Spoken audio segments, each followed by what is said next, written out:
Hi, here I am with another book, and this one is called Sammy, the Classroom Guinea Pig. And it's by Alex Ferenzi.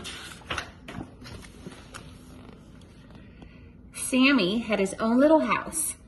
Inside was a soft blue sock. He liked to take naps on it. The socks had a hole in it, but Sammy didn't mind. The house had two doors, one to run in and one to run out. Sometimes he ran in the outdoor and out the indoor. Sometimes he slept on the roof. Sammy felt safe knowing he had a place to hide. Sammy had a big cage to scamper about in. His food bowl was always filled with fresh guinea pig pellets. He had hay to chew on, water to drink, and a round block of salt to lick. Sammy liked his home. Sammy couldn't read a clock, but he always knew when Miss B, the teacher, would arrive. Every morning she brought him a treat, but today she was late. "Weep!" Sammy squeaked in greeting when she finally appeared in the doorway. Yes, I hear you, Sammy," said Miss B. She was thinking of all the things she had to do. She hurriedly offered him a piece of carrot.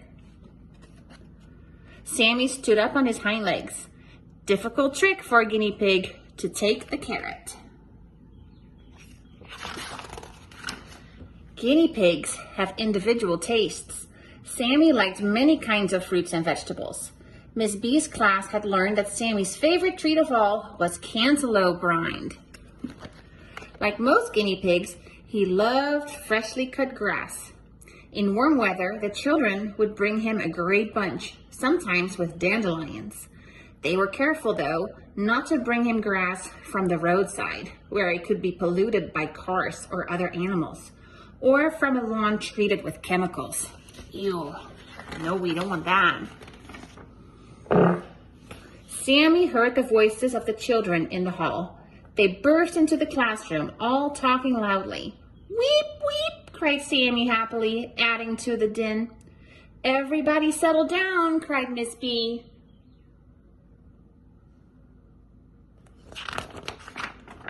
Soon, all the students were sitting in their seats and watching Miss B write on the blackboard. Sammy watched too, but as the lesson began, Sammy felt something bothering him. It bothered him more and more and more. At last, he could contain it no longer. "Weep!" he shrieked at the top of his lungs.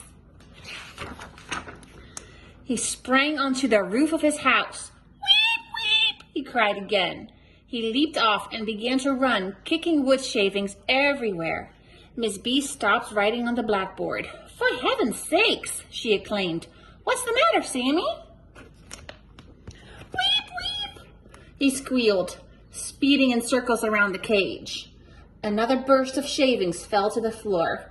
All the children turned around in their seats. "What's the matter, Sammy?" they cried. Miss B and her students gathered around the cage. Sammy stopped scurrying and let the teacher pick him up. She lifted him with two hands, careful to support his heavy hindquarters. Sammy found himself nose to nose with the teacher. "What is the matter?" she demanded. "Weep!" Sammy shrieked. Everyone loved Sammy and was worried. "Is he sick?" asked Robbie. "When guinea pigs don't feel well, they usually sit quietly with their fur puffed up," Miss B explained. "His appetite is good. There's no wetness around his eyes or nose, which would also tell us if he were sick. He looks fine to me," she said, mystified. "Is he afraid of something?" asked Eric. If Sammy were frightened, his instincts would tell him to run into his house and be very quiet. "So I don't think he's afraid," the teacher reasoned. "I've taught you to talk softly and be gentle when you play with him. That way he won't be afraid of us. He will think of us as his friends." "Maybe something is hurting him, Miss B," said Lisa, worried. "Well, let's take a look," responded the teacher.